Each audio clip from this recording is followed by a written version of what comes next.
work, family, God, trying to prioritize those. We always know it should be God, it should be family, and it should be work, but it's so hard to do. And my dad, one thing I didn't realize at a young age at the time, but he was an assistant coach at LSU, and he had us three. So 1976, he comes home one night. I guess we thought he was a burglar, and at that point, he had been gone because there's no rules on recruiting. He'd been gone like 152 nights, over 200 days, and he chose to give up his career, which probably would have been a head Division I coach in a couple years, to go to a small Christian school, Bethel College, in Northwest Indiana, so that he could spend time with us. Not often you see people sacrifice careers for their kids. Wow. So you're saying, you're looking back and saying, I had a dad that was on a trajectory to be a D1 coach, which in the coaching world is kind of like, that's the pinnacle. That's the pinnacle, right? And he gave that up knowing that he wanted to invest in you guys. And then what's so cool is, whenever you follow God's will, what happens is he gives it back to you tenfold. And obviously a Hall of Fame college coach, even better dad. I love that. Thanks for that, Gavin. That's so great. Yeah. Bryce, what about you? What's a story of something that really impacted you? Yeah, I think growing up,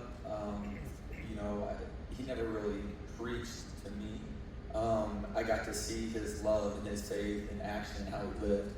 And from an early age, whether I'd be at a friend's house, just how maybe their family talked, how they lived, what they did on Sunday mornings, it just wasn't what our family, what I was used to growing up, being around. And so I think he instilled, a Christian faith, but also from a perspective of an example from young guys watching him every moment, what he does, the words that he used, how much he was at home, how much he tried to be part of our lives, how much he engaged us. But probably the biggest impact from a straight faith perspective with that would be the prayer life. And he touched on it a little bit earlier, but he probably doesn't even know this, but when you're young, you wake up and you get scared and you go down to your parents' room and things like that. And I just always remember, no matter if it was when we were going to bed, with him being on his knees praying, or if I would sneak down at 10 or 11 at night and or coming back late from a basketball game, he would always, before he got in bed, I'd see him on his knees praying. Wow. And I think that vision in my mind will be there forever, of the example of him, submitting to the Lord, putting his requests to the Lord and trusting the Lord. And so that's probably the biggest visual example, for my dad's faith that I take from my childhood. Yeah, I love that. It's so good seeing a dad on his knees. That's a place of strength. And I never told him that, but I was actually, when you asked the question, thinking saying the same thing. Were you really? Yes. Wow. Never told him that. Just I always remembered him on his knees. So we're getting some firsts on stage here. I love that. He's only 80. They got me in tears already. Wow, that's touching to hear. Dana, tell us about maybe what you remember. Yeah, well, I think just even building on what Bryce and Scott, and again, we didn't talk about any of this ahead of time, but this morning we were actually looking at some pictures, and it brought up some memories too, and you just remember all the good times growing up, and I think we were really blessed, Dad, by you in the fact that you were present in our lives. And I got a really cute story, I'll be quick, but I remember when I was 7, 8 years old, my dad, he talked about discipline, but part of that discipline was in being dedicated to doing things as well. And he was very disciplined about making sure that our family got to church. And that was really important. And we would go weekly. And out of that, I remember as an 8-year-old praying to receive Jesus as my Savior. And shortly thereafter, I was pretty sensitive. I was a perfectionist. And I remember one night, my mom was gone. She was taking master's classes to get her master's of teaching.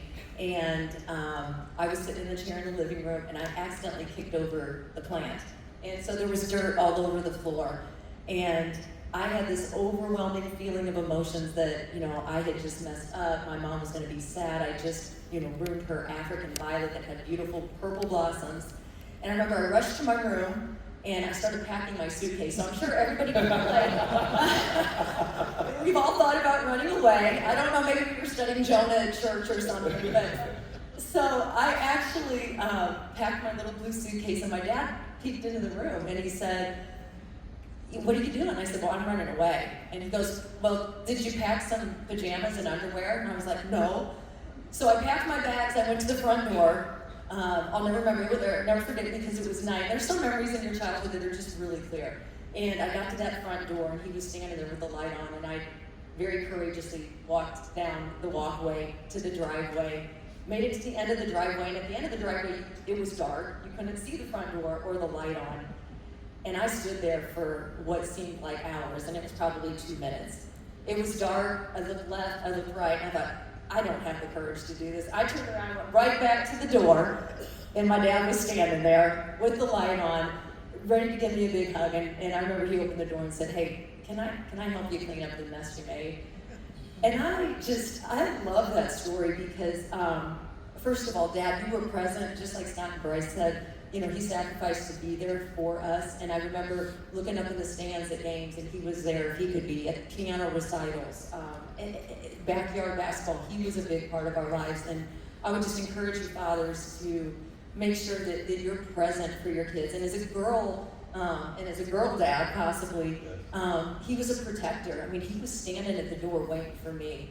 And those things are just really precious to me, and I would encourage fathers, especially girl dads, to think about that. But I also want to recognize, too, that relationships are tough, and relationships, aren't perfect. He wasn't a perfect dad. I definitely wasn't a perfect daughter. And I know some people might not have, a good relationship with their father, or there might be strains in relationships. And the thing I love about that story is I can picture my dad standing there, but I also picture God standing there that is the perfect father.